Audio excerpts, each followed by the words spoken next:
Hello बच्चों, आज हम आपका अगला जो टॉपिक है उसमें हम पढ़ेंगे टाइप्स ऑफ रिलेशंस। ठीक है, टाइप्स ऑफ रिलेशंस देखिए बेसिकली होता क्या है कि कई तरीके से हम क्लासिफाई कर लेते हैं।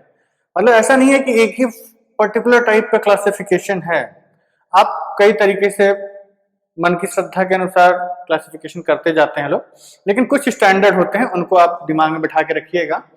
ठीक है, ये नाम कहीं यूज हो सकते हैं, इसलिए आपको इनको समझना जरूरी है। ठीक है, डायरेक्टली इस पे बेस्ड क्वेश्चंस आते नहीं है जेईई में। तो देखिए, पहला आपका टाइप ऑफ रिलेशन होता है वॉइड रिलेशन। ठीक है,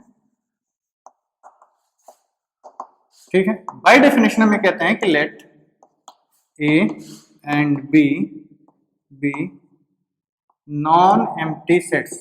ये कुछ स्टैंडर्ड टर्म्स हैं भाई, नॉन एम्प्टी सेट्स पे ही हम ये रिलेशन डिफाइन करें। In non empty sets then phi which is a subset of A cross B.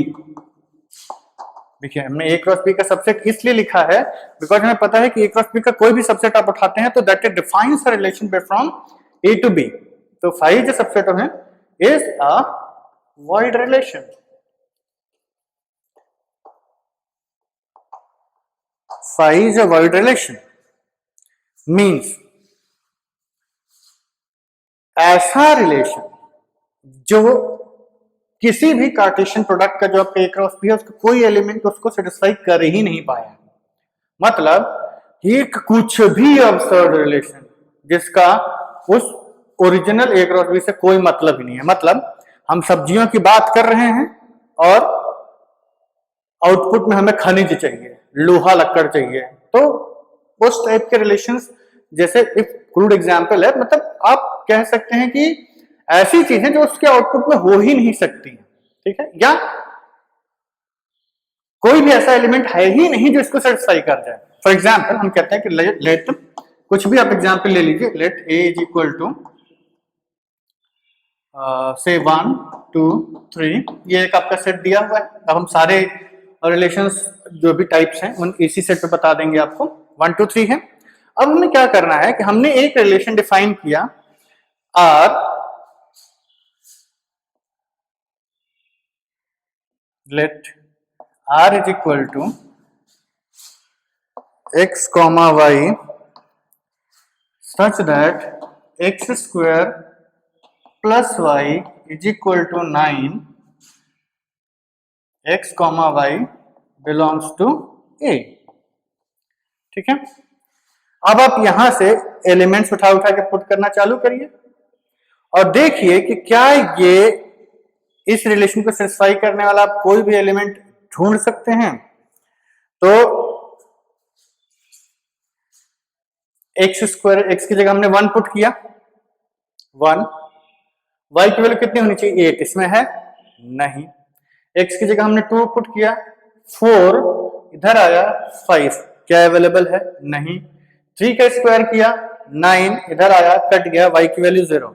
Means आपने इसके जितनी एक्स की पॉसिबिलिटीज थी इसमें पुट कर ली, सारी एक्स की पॉसिबिलिटीज पुट कर ली, इसके बाहर से तो पुट करेंगे नहीं। और इन सब को पुट करने के बाद आप ऐसा कोई वाई ढूंढ नहीं पाए जो इस ए में बिलोंग करता हो। मींस ये है कि जो आर रिलेशन यहां पे आप कहेंगे it is a empty relation, और फाई ये एक वॉइड रिलेशन है, इसी को हम वॉइड रिलेशन कहते हैं। आप एक बार फिर चेक कर लीजिएगा, 1 पुट किया, वाई की वैल्यू कितनी होनी चाहिए 8, इसमें है नहीं है। एक्स की जगह 2 पुट किया, 4, वाई की वैल्यू कितनी होनी चाहिए 5, नहीं है। 3 पुट किया, वाई 0 नहीं है। मींस ऐसा कोई एक्स वाई का पेयर नहीं मिला जो इसको सेटिस्फाई कर जाए। तो ये कैसा रिलेशन बना, वॉइड रिलेशन। अब हमारा जो नेक्स्ट होता है वो होता है आपका यूनिवर्सल रिलेशन। ठीक है, आप वीडियो पॉज करके इसको नोट कर लिया करिए। ऐसे आजकल तो एडवांस जमाना है, आप लोग सीधे फोन पे आप पर आलस मत करिए, जितना लिखेंगे उतना आपके लिए अच्छा होता है। ठीक है, universal relation. Second, universal relation, universal relation हम कहते हैं कि late A and B be two non-empty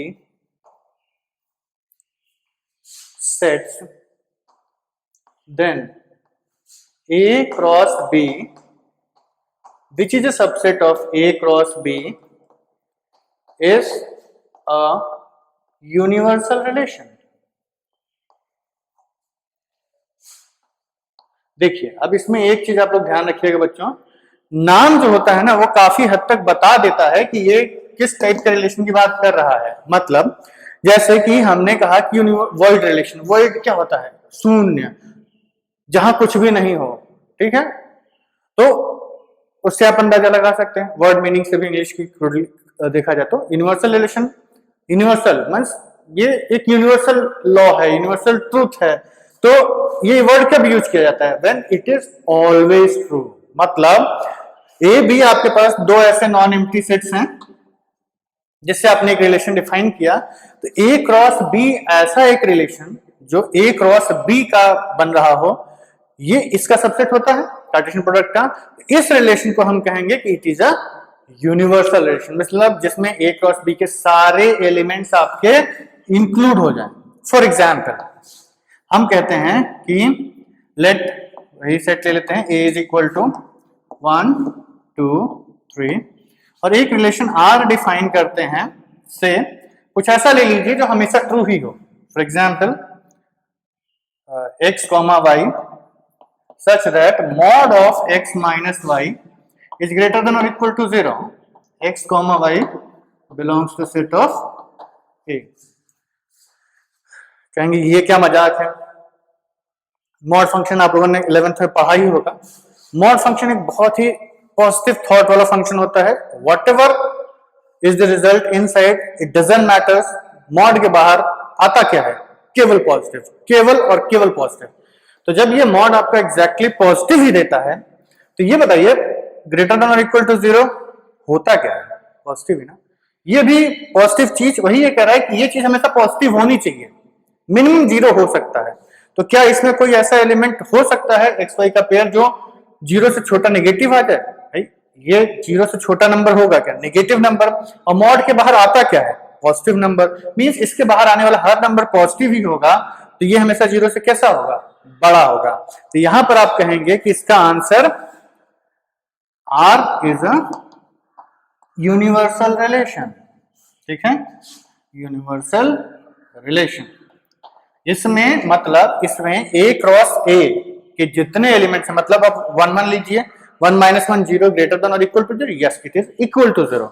1 - 2 -1, but mod of -1 is what? 1। तो हम ये कहेंगे कि mod of 1 - 2 is greater than और equal to 0 because mod of 1 - 2 होगा क्या? 1। उसी तरीके से 1 - 3 2 - 3 आप जितने भी ऑर्डर्ड पेयर सब बनाते हैं, हमने आपको बताया था कि 1 की पेयरिंग पहले इन तीनों से कर दीजिए, फिर 2 की पेयरिंग तीनों से कर दीजिए, 3 की पेयरिंग तीनों से कर दीजिए। तो जितने एलिमेंट्स इसमें आते हैं वो सारे के सारे एलिमेंट्स इस रिजल्ट में पॉजिटिव ही आएंगे। तो इसका जितना भी आंसर्स होंगे, सारे के सारे आंसर्स आपके रिलेशन को एक यूनिवर्सल रिलेशन बनाते हैं। अब इसके आगे हम लोग कुछ और क्लासिफिकेशन पढ़ते हैं। अब आपका जो नेक्स्ट टाइप ऑफ रिलेशन है वो है आइडेंटिटी रिलेशन, ठीक है। ये क्लासिफिकेशंस याद रखिएगा, ये क्लासिफिकेशंस काफी इंपॉर्टेंट हैं।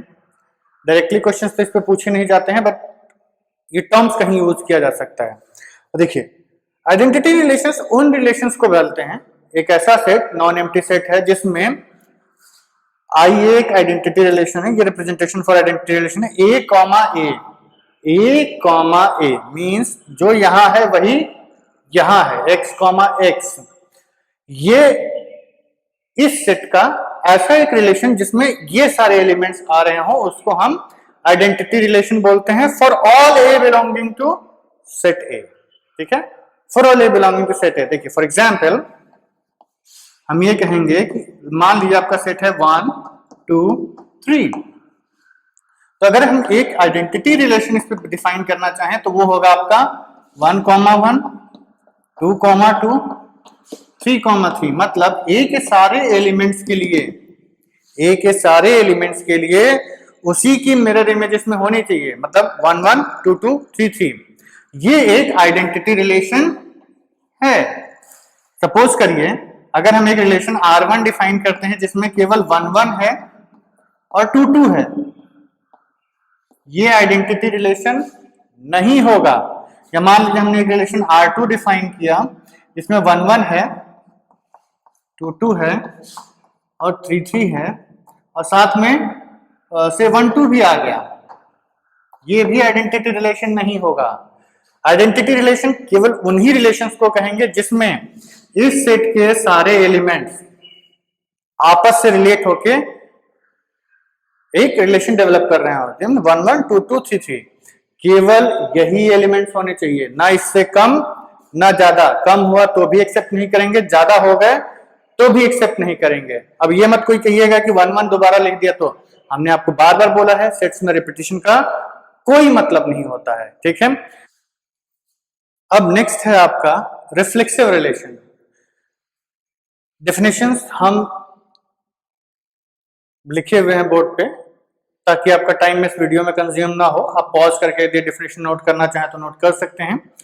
रिफ्लेक्सिव रिलेशन एक ऐसा रिलेशन होता है जो कि एक सेट पे डिफाइन किया गया हो, and if every element of A is related to itself. मतलब कहने का तात्पर्य यह है कि R इज रिफ्लेक्सिव। इसका मतलब है कि for all A belonging to A comma A belongs to R। मतलब R रिफ्लेक्सिव है, डबल साइडेड एरो मींस अगर ये है तो ये हो जाएगा, ये है तो ये हो जाएगा। R इज रिफ्लेक्सिव इफ सारे ए के सारे एलिमेंट्स के लिए ए कॉमा ए इस रिलेशन का पार्ट हो, ठीक है। क्वेश्चन दिमाग में सबसे पहला आप लोगों की यही दौड़ा होगा कि रिफ्लेक्सिव और आइडेंटिटी में फिर अंतर क्या हुआ। रिफ्लेक्सिव और आइडेंटिटी में अंतर क्या हुआ, कई लोगों के दिमाग में ये भी आ गया होगा, अरे एक ही चीज दो दो बार पढ़ा रहे हैं, नाम बदल दिया है। बच्चों इसमें एक अंतर है। हमने जब आपको आइडेंटिटी रिलेशन पढ़ाया तो ये बताया था कि उसमें ए कॉमा ए ही होना चाहिए सारे ए के लिए, मतलब 1 1 है, 2 2 है, 3 3 है, दैट्स इट। यही 3 एलिमेंट्स इसमें हो सकते हैं। रिफ्लेक्सिव में क्या है कि ए सेट के सारे एलिमेंट्स उसमें होने चाहिए और ये बिलोंग करना चाहिए, उसके अलावा कोई कंडीशन नहीं है। मतलब याद रखिएगा, it may contain other elements. इसमें आप और एलिमेंट्स हो सकते हैं, जरूरी नहीं है कि केवल 1 1 2 2 3 3 ही है। मान लीजिए जो आपका सेट था वही हम मान लेते हैं, let A is equal to 1 2 3। तो एक रिलेशन हमने R1 डिफाइन किया 1 1 2 2, तो क्या ये आपका आइडेंटिटी रिलेशन होगा? नहीं। क्या ये रिफ्लेक्सिव होगा? नहीं। मतलब ना तो ये आइडेंटिटी है ना रिफ्लेक्सिव है। R2 1 1 2 2 3 3,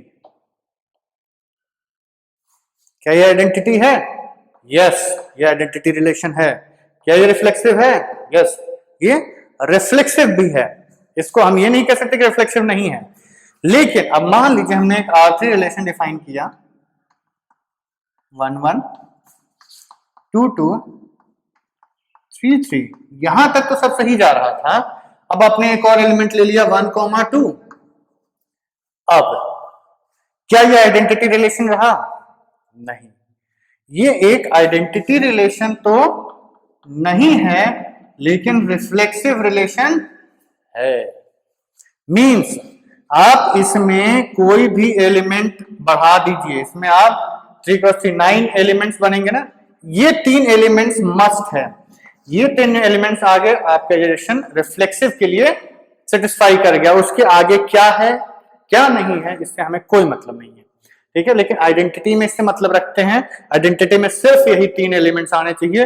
रिफ्लेक्सिव का मतलब है कि हर एलिमेंट्स आपस में रिलेट कर गए हैं, बाकी और भी कुछ है या नहीं है, ये इसकी बेसिक रिक्वायरमेंट है। तो इन अदर वर्ड्स हम ये कह सकते हैं कि जितने भी आइडेंटिटी रिलेशंस हैं, जितने भी आइडेंटिटी रिलेशंस हैं वो सारे के सारे रिफ्लेक्सिव होंगे, लेकिन सारे के सारे रिफ्लेक्सिव रिलेशंस आइडेंटिटी रिलेशंस नहीं होंगे। ठीक, क्योंकि अगर एक्स्ट्रा एलिमेंट आ गया तो रिफ्लेक्सिव तो रहेगा पर आइडेंटिटी नहीं बचेगा। ठीक है, तो क्लियर दिमाग में रखिएगा, आइडेंटिटी में केवल ए ही टाइप के ही एलिमेंट्स आएंगे, रिफ्लेक्सिव में ए वाले सारे रहेंगे, प्लस आप उसमें कुछ और भी रख सकते हैं। ठीक है, ये आपका हुआ रिफ्लेक्सिव रिलेशन। अब नेक्स्ट है आपका type 5 symmetric relation. A relation or R on set A is said to be symmetric। एक रिलेशन को हम सिमेट्रिक कब बोलेंगे? जब if A, B belongs to R, मतलब अगर A B इस रिलेशन को सेटिस्फाई करता हुआ एक ऑर्डर्ड पेयर आपको मिला है, तो ये इस बात को इंप्लाई करता है कि B A भी उस रिलेशन में होगा ही होगा। मतलब अगर ए बी है और बी ए है तो रिलेशन सिमेट्रिक हो गया, या फिर अगर रिलेशन सिमेट्रिक है और ए बी है तो बी ए होना ही पड़ेगा। मींस अगर आपके पास एक ऑर्डर्ड पेयर ए बी जैसे 1 2 4 5 6 7 ऐसे टाइप के आ रहे हैं, तो 1 2 है तो 2 1 होना चाहिए, 4 5 है तो 5 4 होना चाहिए, 6 7 है तो 7 6 भी होना चाहिए। मतलब इन दोनों को जब हम रिवर्स करेंगे तो ये आपका जो दूसरा ऑर्डर्ड पेयर बनता है ये भी उस रिलेशन का पार्ट होना चाहिए। ठीक है, for example let A is equal to 1 2 3, ये आपके सेट से पहला एक रिलेशन हमने R1 डिफाइन किया से 1 1। बताइए ये रिफ्लेक्सिव है, सॉरी सिमेट्रिक है या नहीं है? Yes, it is a symmetric relation. कैसे? 1 1 है तो 1 1 है, और उल्टा कर दीजिए R2 1 1 है 2 2 है, रिफ्लेक्सिव? यस। R3 1 1 है 1 2 है, क्या ये रिफ्लेक्सिव हुआ? नहीं, ये रिफ्लेक्सिव नहीं होगा। क्यों? कि आपका 1 1 है तो 1 1 है, लेकिन 1 2 है तो 2 1 नहीं दिख रहा है इसमें।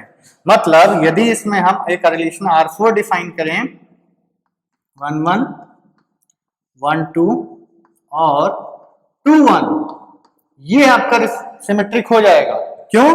क्योंकि 1 2 है तो 2 1 है, मतलब 1 3 है तो 3 1 होना चाहिए, 3 2 है तो 2 3 भी होना चाहिए। मतलब यहाँ पे जितने आपके ऑर्डर्ड पेयर्स हैं उन सबका रिवर्स भी इसमें प्रेजेंट होना चाहिए। 1 1 में क्या है कि 1 1 में आप उल्टा भी कर देंगे ना इन ऑर्डर्ड पेयर्स की प्लेसेस को, तो भी आपका रिजल्ट सेम ही रहता है। तो यहाँ पे ये लॉजिक मत लगाइएगा कि हमेशा सिमेट्रिक में इवन नंबर ऑफ एलिमेंट्स होंगे, नहीं, ये आपस में ही सिमेट्रिक हो गया। 1 1 अपना ही सिमेट्रिक रिलेशन है, ऑर्डर्ड पेयर है, लेकिन 1 2 का सिमेट्रिक वाला 2 1 है। तो अगर ये है तो ये होना चाहिए। ये आपका reflexive relation, sorry symmetric relation के लिए कंपल्सरी कंडीशन है। अब नेक्स्ट आपका है ट्रांजिटिव रिलेशंस। देखिए इन नाम में ज्यादा नहीं है, बस आपको समझ में आ जाना चाहिए कि किस टाइप की बात करता है। आइडेंटिटी में ए के जितने पेयर्स बन रहे हो सारे होने चाहिए और उसके अलावा कुछ नहीं होना चाहिए। रिफ्लेक्सिव में ए होना चाहिए, इसके अलावा कुछ और हो सकता है। लेकिन सिमेट्रिक में अगर आपका ए बी है तो बी ए होना चाहिए। ट्रांजिटिव में ए बी है, बी तो सॉरी वो तो अभी बताना है अभी आपको। तो ट्रांजिटिव में क्या कहते हैं कि if A comma B belongs to R and B comma C belongs to R, ये इंप्लाई करता है कि ए बी बी सी, मतलब ए सी भी बिलोंग कर गया रिलेशन को, तो ये आपका ट्रांजिटिव रिलेशन हो गया। मतलब ए ने बी को किया, बी ने सी को किया, और इनडायरेक्टली एसी से एसी ऑर्डर्ड पेयर भी इसमें प्रेजेंट है, तो मैं कहेंगे कि आपका ट्रांजिटिव रिलेशन है। ठीक है, तो मान लीजिए लेट आपका सेट ए है 1 2 3, तो अगर हमने एक रिलेशन R1 डिफाइन किया 1 1, बताइए ये ट्रांजिटिव होगा? यस, ये ट्रांजिटिव होगा। क्यों?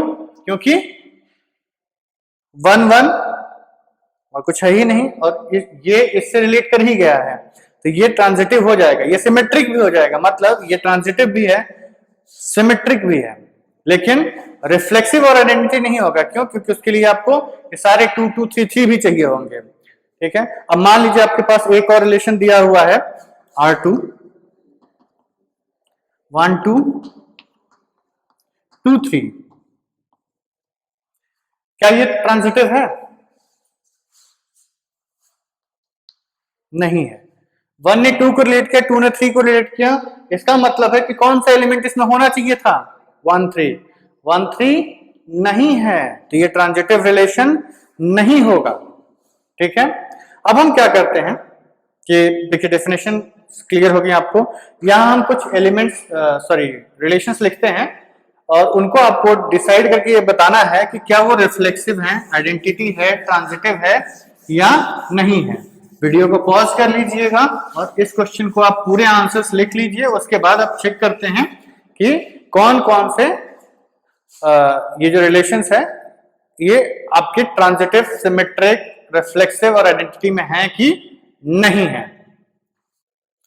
देखिए बच्चों, अब एक क्वेश्चन आपके सामने बोर्ड पे लिखा हुआ है जिसमें हमने 3 रिलेशंस लिखे हैं, R1 R2 R3, और ये साइड में हमने जो यहां लिखा हुआ है ना, ये इसके आंसर्स हैं। You can pause the video, solve the question, solve तो करना नहीं है, आप आइडेंटिफाई करिए कि ये रिलेशंस किस किस टाइप के हैं और उसके बाद आप चेक कर लीजिए। आई मतलब आइडेंटिटी, टी मतलब transitive, S symmetric, R reflexive. ये आपका चारों है, ये ट्रांजिटिव, सिमेट्रिक, रिफ्लेक्सिव है और ये सिमेट्रिक और रिफ्लेक्सिव है। ये दोनों तो क्वाइट सिंपल है, आप कर सकते हैं। Let's do them one by one. आप आई होप आपने पॉज करके कर लिया होगा। रिलेशन 1 1 1 2 2 3 3, ये तो आइडेंटिटी का डिफरेंशियल ही है, तो आइडेंटिटी तो हो गया। ठीक है, सेट अभी भी आपका ये जो ए है वो 1 2 3, इसी की हम बात कर रहे हैं। आइडेंटिटी हो गया। हमने कहा था कि ये तीनों एलिमेंट्स अगर आपके प्रेजेंट हैं तो ये रिफ्लेक्सिव हो जाएगा, इसके अलावा कुछ और होगा तो भी हो जाएगा, तो रिफ्लेक्सिव भी हो गया। सिमेट्रिक पे आते हैं, 1 1 है तो 1 1 है, 2 2 है, 2 2 है, 3 3 है, 3 3 है, तो ये सिमेट्रिक भी हो गया। देखिए इसमें 1 2 होता तो हम 2 1 ढूंढते, वैसे तो कोई एलिमेंट एग्जिस्ट कर ही नहीं रहा है इस केस में। अब आते हैं ट्रांजिटिव पे, तो हमने आपको बताया था कि ये 1 1 जो है ये अगर इकलौता भी है तो भी ट्रांजिटिव हो जाएगा, 2 2 भी ट्रांजिटिव, 3 3 भी ट्रांजिटिव। तो ये सब ये आइडेंटिटी भी है, रिफ्लेक्सिव भी है, सिमेट्रिक भी है, ट्रांजिटिव भी है, मतलब ये काफी पिक्यूलियर टाइप का रिलेशन है, ये सारे के सारे टाइप्स में लाई करता है। नेक्स्ट आते हैं R2 पे, ये आपका आइडेंटिटी नहीं है। क्यों? क्योंकि ये दो एलिमेंट्स आ गए। ठीक है, अब हम एक एक करके चेक कर लेते हैं। देखिए ये तीनों एलिमेंट्स होना, केवल यही होते तो आइडेंटिटी हो जाता, इसके अलावा कुछ आ गया तो आइडेंटिटी हट गया, लेकिन ये तीनों है, इसके अलावा कुछ भी है तो ये रिफ्लेक्सिव हो जाएगा। अब आते हैं सिमेट्रिक पे। सिमेट्रिक में ये तीनों तो सिमेट्रिक होते ही हैं, 1 2 है तो इसके साथ क्या होना चाहिए था? 2 1, 1 2 है तो 2 1 है, यस, तो ये आपका रिफ्लेक्सिव हो गया, सिमेट्रिक हो गया, आइडेंटिटी नहीं है। अब आते हैं ट्रांजिटिव चेक करने के लिए, 1 1 है, 2 2 है, 3 3 है, इसमें तो कोई दिक्कत ही नहीं होती है, ये तीनों एलिमेंट्स तो ऐसे हैं जो चारों रिलेशन को सेटिस्फाई कर जाते हैं, ये दोनों ही एक्स्ट्रा हैं। तो देखिए 1 2 है, 2 1 है, तो कौन सा होना चाहिए? 1 1। क्या 1 1 है? यस। मोस्टली आप लोग यही गलती कर गए होंगे कि आप लोगों ने कहा होगा कि ये ट्रांजिटिव नहीं है, ये ट्रांजिटिव भी है। ये आपका ट्रांजिटिव हो गया, ट्रांजिटिव, सिमेट्रिक एंड रिफ्लेक्सिव।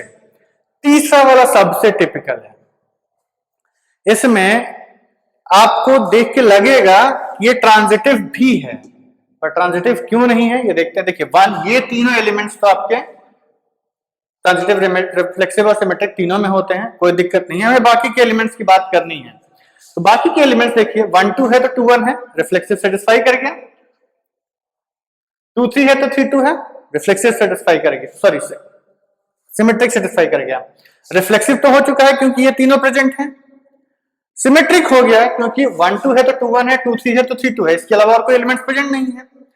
अब ये ट्रांजिटिव क्यों नहीं है? ट्रांजिटिव क्यों नहीं है? देखिए 1 2 है, 2 1 है तो 1 1 है, यस है, ठीक है। 2 3 है, 3 2 है, तो क्या 2 2 है? हाँ है। तो ट्रांजिटिव किस एलिमेंट की वजह से नहीं हो पा रहा है? ये ट्रांजिटिव आपका, ये ध्यान से देखिए, एक ये एलिमेंट है 1 2 और दूसरा एलिमेंट है 2 3 है। 1 2 है, 2 3 है, तो कौन सा होना चाहिए था? 1 3 होना चाहिए था ना। 1 3 इज मिसिंग, इसलिए ये रिलेशन कौन सा नहीं बना? ये आपका ट्रांजिटिव नहीं बना। तो ये कौन सा हो गया? आपका रिफ्लेक्सिव हो गया और सिमेट्रिक हो गया। चेक करने में काफी ध्यान देना है, कोई भी एलिमेंट मिस नहीं कर देना है। ये तीनों एलिमेंट ध्यान रखिएगा, ये तीनों होंगे केवल तो आइडेंटिटी होगा, ये तीनों होंगे इसके साथ कुछ और होगा तो रिफ्लेक्सिव हो जाएगा। लेकिन ये तीनों अगर इनमें एक भी है तो ये रिफ्लेक्सिव सॉरी ट्रांजिटिव और सिमेट्रिक हो जाते हैं। इसके अलावा जो एलिमेंट्स हैं उनको आपको चेक करना पड़ता है। 1 2 है, 2 1 मतलब ए बी है तो बी ए भी होना चाहिए सिमेट्रिक के लिए, और यदि ए बी है बी सी है तो ए सी भी होना चाहिए ट्रांजिटिव के लिए। ये होता है आपका क्लासिफिकेशन ऑफ रिलेशंस। अब इनमें क्या है कि इन सबको कंबाइन करके एक रिलेशन बनता है जिसको कि हम कहते हैं इक्विवेलेंस रिलेशन। इक्विवेलेंस रिलेशंस वो होते हैं जो कि आपके ये तीनों टाइप के, जो ट्रांजिटिव भी हो, रिफ्लेक्सिव भी हो और सिमेट्रिक भी हो, इन सारे रिलेशंस को हम इक्विवेलेंस रिलेशंस कहते हैं। इसको हम लिख देते हैं डेफिनेशन को एक बार। All those relations which are symmetric, reflexive and transitive, they are called equivalence relations. Relations which are reflexive, symmetric and transitive, they are called equivalence relations.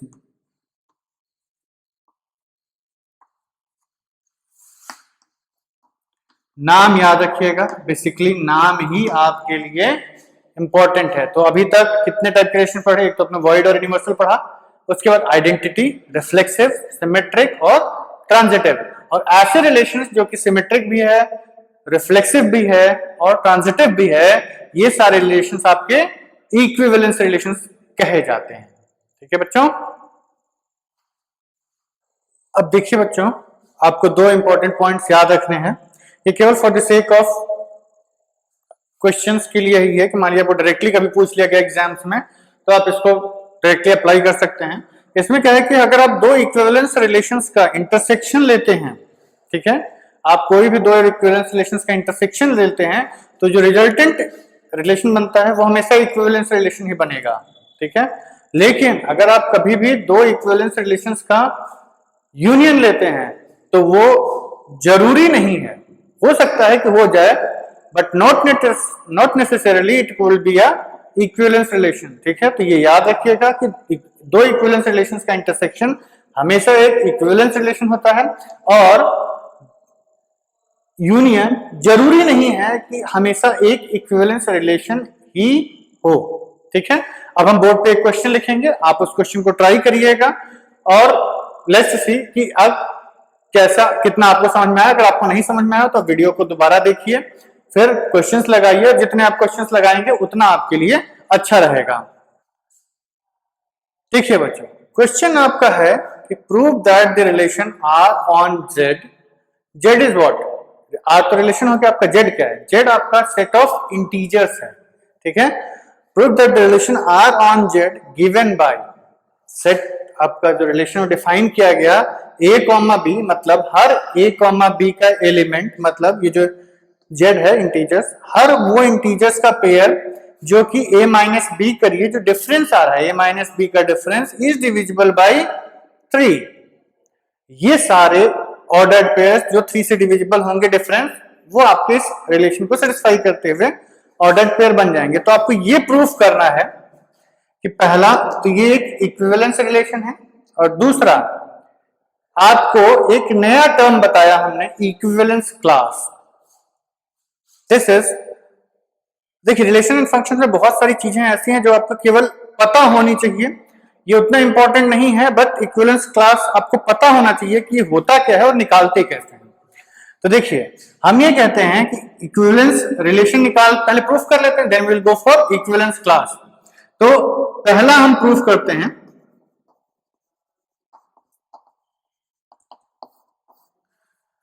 अगर इस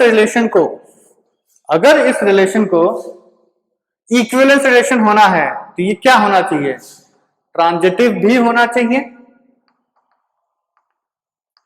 रिफ्लेक्सिव भी होना चाहिए और सिमेट्रिक भी होना चाहिए।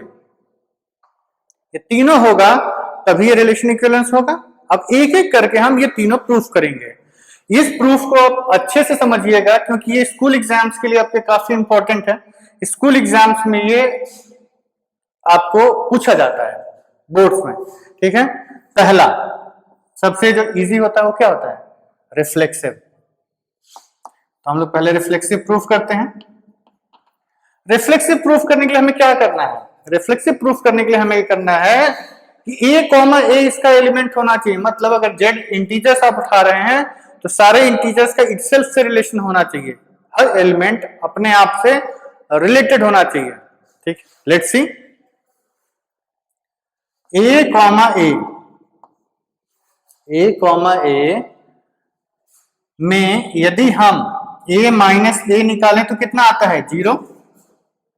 a माइनस a 0, a की जगह आप इंटीजर पुट करिए, इंटीजर नहीं इनकी जगह कुछ भी नंबर पुट करेंगे तो रिजल्ट कितना आएगा, 0, विच इज डिविजिबल बाई, इसमें तो कोई डाउट नहीं है ना, 0/3 is 0, 3 0 the 0, a minus a is divisible by 3, it means a comma a belongs to R for all a belonging to set of integers। इस इंटीजर से आप कोई भी इंटीजर उठा के देखिए, 1 minus 1 0, 2 minus 2 0, ये ऑर्डर पेयर हमेशा इस रिलेशन को सेटिस्फाई करेगा। तो ये रिफ्लेक्सिव की डेफिनेशन होगी ना कि अगर a कॉमा a कि जितने भी ऑर्डर पेयर पॉसिबल हैं वो सारे के सारे यदि आपके रिलेशन में आ जाते हैं तो वो रिलेशन आपका रिफ्लेक्सिव हो जाता है। उसके अलावा बहुत सारे आ सकते हैं लेकिन ये मिनिमम रिक्वायरमेंट है। तो हमारा रिलेशन कैसा हो गया, which implies that R is reflexive,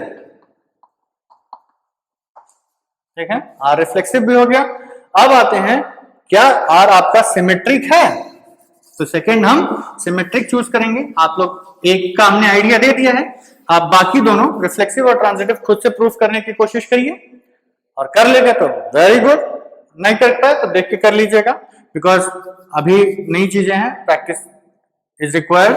second, अब हमें क्या प्रूफ करना है कि क्या ये सिमेट्रिक है। तो सिमेट्रिक के लिए by definition if a comma b belongs to the relation then b comma a should also belong to the relation। तो इसके लिए हम क्या करेंगे कि let a comma b belongs to r, a comma b set relation को belong कर गया। इसका मतलब क्या हुआ, a minus B is equal to, और a minus B is divisible by 3। इसको हम इजीली लिख सकते हैं कि a minus B is equal to 3 times k where k is an integer. भाई डिविजिबिलिटी की यही कंडीशन होती है ना कि जब आप इसको 3 से डिवाइड करें तो 3 का मल्टीपल हो, इंटू इंटीजर आ जाना चाहिए, 3 से डिवाइड करें तो एक इंटीजर आ जाना चाहिए। इसमें से हम एक माइनस कॉमन ले लेते हैं, means b minus a is equal to minus 3k और 3 टाइम्स माइनस k। अब भाई k था या माइनस k है तो इंटीजर ही, तो यहां पर हम कहेंगे कि दिस इंप्लाइज दैट, यहीं पे हम लिख देते हैं b, this implies that b comma a belongs to r, ठीक है। अगर ए बी बिलोंग कर रहा है, ए माइनस बी अगर 3 से डिविजिबल है तो बी माइनस ए भी 3 से डिविजिबल हो जाएगा। क्यों? ए माइनस बी अगर 3 के है तो बी माइनस ए कितना होगा? -3 के। इसका मतलब कि अगर A B belongs to R, this implies that B comma A belongs to R. इसका मतलब ये सिमेट्रिक भी हो गया, तो रिफ्लेक्सिव हो गया, सिमेट्रिक हो गया। अगर हमने केवल ट्रांजिटिव और प्रूफ कर दिया तो ये रिलेशन कैसा हो जाएगा? आपका इक्विवेलेंस रिलेशन हो जाएगा और हमारा टारगेट पूरा हो जाएगा। सॉरी, ठीक है। तो थर्ड आपका है ट्रांजिटिव। ट्रांजिटिव के लिए a comma B belongs to R, b comma C belongs to R, this implies that a comma C belongs to R. अब आपको ये प्रूफ करना है। ये प्रूफ करने के लिए सिंपल, लेट अगर a minus B, A comma B belongs to R है, इसका मतलब है कि a minus B is equal to some multiple of 3 से 3 लैम्डा, एंड बिकॉज, लिख दीजिएगा reason, since a comma B belongs to R. उसी तरीके से b minus C is equal to 3 mu. क्यों? क्योंकि b कॉमा सी belongs to R. A B, A minus B 3 से डिविजिबल होगा क्योंकि रिलेशन को डिवाइड कर, रिलेशन मिलाई कर रहा है। बी माइनस सी भी रिलेशन मिलाई कर रहा है तो बी माइनस सी भी डिविजिबल होगा 3 से, मतलब that is result, it will multiple of 3। इन दोनों को अगर हम ऐड कर दें, ये बी कट जाएगा, क्या बचेगा? a minus C is equal to 3 times lambda plus mu, मतलब a minus C is also divisible by 3। ठीक उधर ले आइए, 3 का मल्टीपल है। This implies that a comma C belongs to R. मतलब अगर A B belongs to R है, b c belongs to R है, तो ये इंप्लाई करता है कि ए सी भी होगा ही होगा। ये हमने एम्प्लॉय प्रूफ करवा दिया। This means, this implies that R is transitive. ठीक है, तो हमने ये प्रूफ कर दिया कि जो रिलेशन आर है ये आपका रिफ्लेक्सिव भी है, सिमेट्रिक भी है और ट्रांजिटिव भी है। तो ये कैसा रिलेशन बना? ये एक इक्विवेलेंस रिलेशन बना। अब देखिए, इक्विवेलेंस रिलेशंस जितने भी होते हैं, इक्विवेलेंस रिलेशंस जितने भी होते हैं, वो सारे के सारे इस सेट इंटीजर जो आपका डोमेन सेट होता है या फर्स्ट सेट जो होता है, उसको वो रिलेशन इक्वल पार्ट्स में डिवाइड कर देता है। ठीक है, इक्वल पार्ट्स में डिवाइड कर देता है और उसके हम सर्टेन डेफिनेशन है वो हम लिखवा देंगे। पहले हम ये देखते हैं कि इक्विवेलेंस क्लास लिखी कैसे जाती है। तो हमने ये प्रूफ कर लिया कि equivalence class, sorry, relation equivalence relation है। अब इक्विवेलेंस रिलेशन से ही एक नया टर्म आता है, इक्विवेलेंस क्लास। ठीक है, इक्विवेलेंस क्लास ये होता है, पहले हम इसको सॉल्व कर लेते हैं, इसकी इक्विवेलेंस क्लास लिख लेते हैं, फिर हम इसकी डेफिनेशन वगैरह लिखवा देंगे। देखिए, इक्विवेलेंस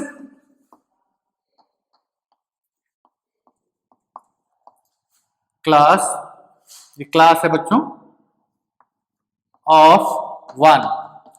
यहां से आपको समझ में आ जाएगा कि इक्विवेलेंस क्लास से हमारा मतलब क्या है। इक्विवेलेंस क्लास से हमारा मतलब है कि 1 कॉमा ए, ये पहला एलिमेंट हम ये फिक्स कर देते हैं जिसकी हमें इक्विवेलेंस क्लास लिखनी है, जिसकी हमें इक्विवेलेंस क्लास लिखनी है, पहला एलिमेंट हमने फिक्स कर दिया। अब इस दूसरी एलिमेंट के जितना जो भी सेट बनेगा वो आपका इक्विवेलेंस क्लास ऑफ 1 होगा। मींस हम इसमें वो ऑर्डर्ड पेयर का दूसरा एलिमेंट लिखेंगे। पहला एलिमेंट हमने 1 फिक्स कर दिया, यहां पे हम वो दूसरे सारे एलिमेंट्स लिखेंगे जो कि यहां पुट कर दें, जो कि यहां पुट कर दें तो ये इस रिलेशन को सेटिस्फाई कर जाए। फॉर एग्जाम्पल, क्या हम यहां 1 पुट कर सकते हैं? नोट कर लीजिएगा, इक्विवेलेंस क्लास को हम लोग ऐसे रिप्रेजेंट करते हैं, स्क्वायर ब्रैकेट से। Equivalence class of 1 is equal to, यहां पर हम 1 पुट कर सकते हैं। यस, मतलब 1 इसकी इक्विवेलेंस क्लास का एक एलिमेंट होगा। हम दोनों साइड चलेंगे धीरे धीरे। क्या नेक्स्ट एलिमेंट यहां क्या पुट कर सकते हैं? अगर 3 से डिविजिबिलिटी देखनी है तो 1 की जगह 1 पुट किया। नेक्स्ट 4, 1 माइनस 4 कितना आएगा -3 डिविजिबल बाई 3। उसी तरीके से 7, मतलब 3 के इंटरवल पे आप इसको बढ़ाते जाएंगे 10, और कहां तक जाएंगे, इंफिनिटी तक। पीछे भी आप जा सकते हैं, जैसे 1 माइनस ऑफ -2, 3 पीछे जाएंगे तो -2, फिर -5 and so on and so fourth. ये जो सेट बना आपका इंटीजर्स का, ये इक्विवेलेंस क्लास ऑफ 1 है। मतलब ये वो सारे एलिमेंट्स हैं, ये वो सारे एलिमेंट्स हैं जो कि एक इक्विवेलेंस रिलेशन के एक एलिमेंट के करस्पॉन्डिंग होंगे, और ये सारे के सारे इस रिलेशन को सेटिस्फाई करेंगे। मतलब एक एलिमेंट आपने फिक्स किया, दूसरे एलिमेंट्स का जो सेट बनता है उसको हम इक्विवेलेंस क्लास बोलते हैं। ठीक है, उसी तरीके से हम इक्विवेलेंस क्लास ऑफ 2 लिखते हैं। ये क्या आएगा, 2 लाई करेगा, 5 लाई करेगा, 8 लाई करेगा, और 11 and so on up till infinity. और इधर कितना आएगा, -1 देन -4। इक्विवेलेंट क्लास ऑफ 3 क्या आएगा, ये आपका आएगा 3 लाई करेगा, 6 लाई करेगा, फिर 9, 12 अप टिल इंफिनिटी, और ये आपका आएगा 0, फिर -3 अप टिल इंफिनिटी। कैसे लिखा गया देखिए, बेसिकली हम इसमें घटाते जा रहे हैं 3 को, और देख रहे हैं क्या 3 से डिविजिबल है। ये जो तीनों हैं, ये तीनों इसकी इक्विवेलेंस क्लासेस हो गई। मतलब पहला एलिमेंट हमने 3 फिक्स कर दिया, और जो दूसरा एलिमेंट हम ले सकते हैं इंटीजर से वो लिख दिया। तो जो दूसरे एलिमेंट्स का सेट बना वो हमारे इक्विवेलेंस क्लास ऑफ 3 हो गया, इक्विवेलेंस क्लास ऑफ 2 हो गया, और इक्विवेलेंस क्लास ऑफ 1 हो गया।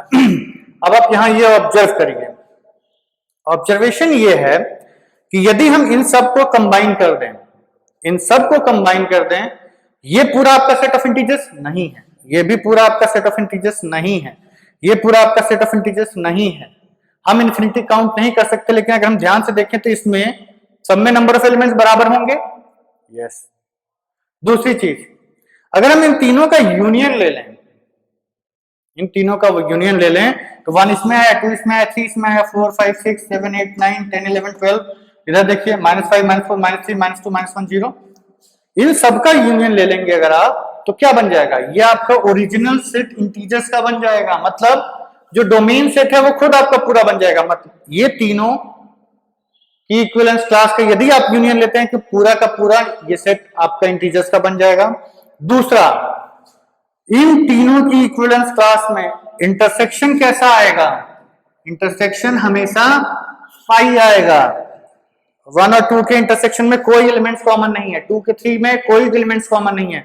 मतलब इन तीनों की इक्विवेलेंस क्लास को अगर आप ध्यान से देखें तो ये तीनों इक्विवेलेंस क्लास को ने आपके सेट्स ऑफ इंटीजर को 3 ऐसे डिसजॉइंट सेट्स में बांट दिया। डिसजॉइंट सेट्स का मतलब जिसमें कि आपका कुछ भी कॉमन नहीं है, इंटरसेक्शन इज 5, डिसजॉइंट सेट्स में बांट दिया, जो कि ऑन कॉम्बिनेशन इन तीनों का यूनियन आपका सेट, पूरे सेट को 3 इक्वल सेट्स में बांट दिया, जो 3 इक्वल डिसजॉइंट सेट्स में बांट दिया। ठीक है, यही आपकी इक्विवेलेंस क्लास की खासियत होती है। हम इसकी अब डेफिनेशंस लिखवा देते हैं। ठीक है, इस क्वेश्चन को अच्छे से समझ लीजिए। इक्विवेलेंस क्लास डेफिनेशन आपके लिए इंपॉर्टेंट है, और इक्विवेलेंस क्लास लिखना आना चाहिए। देखिए बच्चों, इक्विवेलेंस रिलेशंस के बारे में आपको जितना जानना है वो यहां लिखा हुआ है। इतना यदि आपने समझ लिया तो इक्विवेलेंस रिलेशंस में आपको और कुछ भी दिमाग लगाने की जरूरत नहीं है। अभी हमने एक एग्जांपल किया, उसमें हमने आपको बताया कि आप कैसे इक्विवेलेंस रिलेशंस निकालते हैं, इक्विवेलेंस क्लासेस निकालते हैं। ठीक है, वो केवल आपको एक फीलिंग देने के लिए था कि इक्विवेलेंस क्लासेस होती क्या है। अब हम उसकी डेफिनेशन देख लेते हैं। डेफिनेशन ये होती है कि एक चीज तो क्लियर रखिएगा कि जो इक्विवेलेंस क्लासेस हैं वो केवल इक्विवेलेंस रिलेशंस में ही मिलेंगी। ऐसे नहीं कि आप आर्बिट्री कोई भी रिलेशन निकालिए हम कहें किसकी इक्विवेलेंस क्लासेस लिखेंगे, नहीं। इक्विवेलेंस क्लास केवल उन्हीं रिलेशंस के लिए डिफाइंड होता है जो आपका इक्विवेलेंस रिलेशंस में होता है। इक्विवेलेंस रिलेशन ही आपका इक्विवेलेंस क्लास में इस डोमेन सेट को बांट देता है। अब उसकी प्रॉपर्टीज देख लेते हैं। प्रॉपर्टीज ये हैं कि given in arbitrary relation, equivalence relation, note करिएगा ये इक्विवेलेंस वर्ड इंपॉर्टेंट है। रिलेशन आपका इक्विवेलेंस होना चाहिए on set x, first set domain set x है, then R divides x into, जो आर है रिलेशन आपका वो एक्स को सर्टेन सबसेट्स में डिवाइड करता है इनटू म्यूचुअली डिसजॉइंट सबसेट। ये सारी के सारे सबसेट्स डिसजॉइंट होते हैं, मतलब इन दोनों में इन सब सारे सबसेट्स में कोई भी एलिमेंट कॉमन नहीं मिलेगा, ठीक है। Called partitions of x.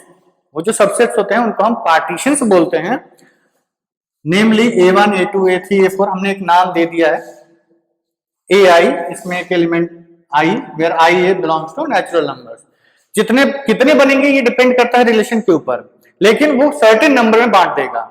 अब सेटिस्फाइंग द फॉलोइंग कंडीशंस, ये 3 कंडीशंस लिखी हुई हैं। इक्विवेलेंस रिलेशन अपने डोमेन सेट को हमेशा ऐसे सबसेट्स में बांट देता है, फिक्स्ड होता है वो नंबर, कि वो इन 3 कंडीशंस को सेटिस्फाई करेगा। पहला condition, all elements of set AI, मतलब A1 या A2 या A3 या A4, AI कोई भी एक सेट उठा लीजिए, आप इस सबसेट में से कोई भी एक सेट उठा लीजिए, उसका हर एक element, all elements of AI related to each other. पिछले एग्जाम्पल में जैसे हमने कहा कि 1 का इक्विवेलेंस क्लास 4 है, 7 है और 11 है, 10 है, ऐसे कर करके थे। तो अब उसमें से कोई भी 2 एलिमेंट्स उठा लीजिए, जैसे 4 7 ही उठाया तो 7 - 4 कितना हुआ, 3, डिविजिबल बाय 3। मतलब इसके जितने एलिमेंट्स होंगे वो सब आपस में रिलेटेड होंगे उस रिलेशन के अंडर। Next, no element of AI, मतलब आपने सपोज करिए A1 उठाया तो इसके सारे एलिमेंट्स किसी भी और एलिमेंट से रिलेट नहीं करेंगे, किसी भी और सबसेट के एलिमेंट से रिलेट नहीं करेंगे। मतलब पहले का आपने सपोज करिए 1 का 4 उठाया और 3 का 3 उठा लिया, तो 4 - 3 कितना होगा, 1। ये इस रिलेशन को सेटिस्फाई नहीं करेगा। मतलब AI और AJ में से आप कोई भी एलिमेंट उठा लीजिए, उस रिलेशन को नहीं सेटिस्फाई करेगा। दूसरा, ध्यान रखिएगा, I is not equal AI मत उठा लीजिएगा। और यूनियन ऑफ AI, इन सारे सबसेट्स का जब आप यूनियन लेंगे तो आपको domain set, that is the first set मिल जाएगा, डोमेन सेट पूरा मिल जाएगा। And AI intersection AJ, AI और A इंटरसेक्शन जब I और J बराबर नहीं है तो किन्हीं भी 2 सबसेट्स का इंटरसेक्शन क्या आएगा, 5, म्यूचुअली डिसजॉइंट सबसेट्स, ठीक है। यहां पर अगर A ऐसे क्लासेस आपने छांट लिए तो इन सारी AIs को हम इक्विवेलेंस क्लासेस बोलते हैं, इक्विवेलेंस क्लासेस बोलते हैं, ठीक है। ये आपका क्लासिफिकेशन ऑफ रिलेशंस खत्म हो गया। I can very well understand कि ये चैप्टर थोड़ा बोरिंग है, बट ठीक है, you have to bear with me. अब नेक्स्ट हम लोग डोमेन, रेंज एंड फंक्शंस पढ़ेंगे। उसमें स्टार्टिंग का पोर्शन थोड़ा बोरिंग है, बट उसके आगे चल के जब हम ग्राफ स्टार्ट करेंगे, डोमेन रेंज निकालना स्टार्ट करेंगे, then the things get really interesting. तो आप लोग बस पेशेंस बना के रिलेशंस एंड फंक्शंस समझ लीजिए। These are the building blocks of your calculus part, and ये आपके मैथमेटिक्स के हर पार्ट में इन्वॉल्व है, तो इसको अच्छे से समझ लीजिएगा, ठीक है। In the next lecture will be starting domain and range.